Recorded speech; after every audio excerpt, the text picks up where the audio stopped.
In this video, I'm going to show you how to make an appointment at the Social Security office. If you find this video helpful, please consider to like this video and subscribe to my channel. In saying that, let's just jump straight into the video. Okay, so if you need help with Social Security services like retirement, disability, Medicare, or a Social Security card, you can make an appointment with your local office using a few different methods. So method one is to go to ssa.gov.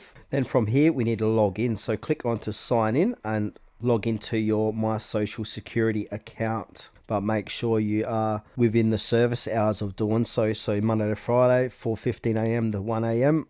or Saturday 5 a.m. to 11 p.m., etc, etc. Then once you're logged in, you can manage services or request help online. Another way is to call Social Security. So the most direct way is to book an appointment is by calling the Social Security Administration, SSA. They've got a number here, and call these guys between Monday to Friday, 8 a.m. to 7 p.m. local time. Now, if you're hearing impaired, you can call this number.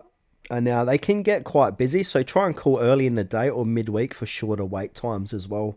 Another way is just to walk into a local office. So many Social Security offices accept walk-ins, but appointments are strongly encouraged. If you walk in without one, you might face stupidly long wait times. And you can also find your nearest office by a search for Social Security office near me, and then also bring a valid photo ID and any documents related to your request.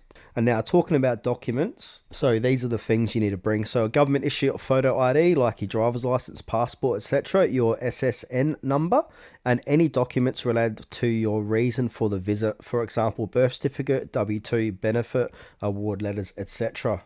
Also, we've got two different types of appointments. So we've got in-person appointments. These are required for name changes, card issues, and certain benefit questions.